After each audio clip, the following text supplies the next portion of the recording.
Hello again, everyone. One final aspect of coaching that we're going to spend a little time talking about is hiring and firing. Now, a lot of people don't associate hiring and firing with coaching, but it is one of the important roles of an effective coaching leader. Now, how it relates is really quite simple. The baseline concept is you can't coach someone who is a bad hire.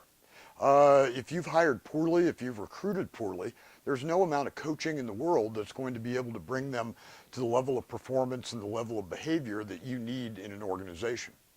So let's talk about the hiring process for a moment. First, never ever scrimp on the time required to hire and recruit the right person. Invest the time needed to get somebody that's going to be a long-term asset to your organization, and avoid the temptation of just getting a warm body in the door because you have an opening.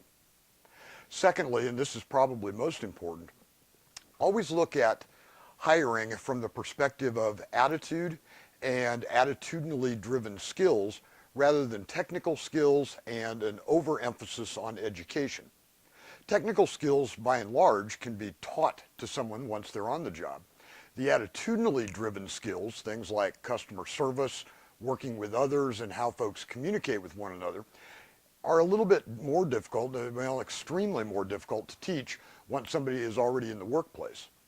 The reason we encourage that is if you think to the problem team members that you deal with, and hopefully that's not many of them, but if you think to the problem team members, the reason they're a problem team member is not because of a lack of technical competence or a lack of education.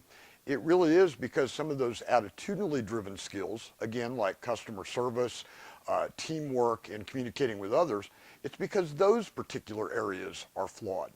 So spend extra time and look for those particular skill sets when you're hiring and recruiting. One other add-on on that, also when you're hiring and recruiting, look for how someone will fit with your existing team. You might find the most skilled person in the world, but unfortunately they don't fit or they create some dysfunction among your existing team. That doesn't help you at all either. Now let's talk about the other side for just a moment, and that's the firing process. One of the things I want you to consider is, first of all, never ever take firing someone lightly. And I can't imagine that anybody would. But in the same breath, one of the things that I also want you to think about is don't hesitate to make that decision when that decision is necessary for the health and well-being of your organization.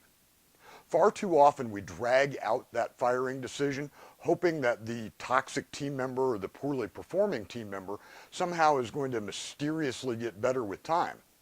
Unfortunately, the longer that you leave someone who's performing poorly or has a toxic behavioral issue in the working environment, the higher risk that that toxicity is going to infect everybody else in the workplace exists.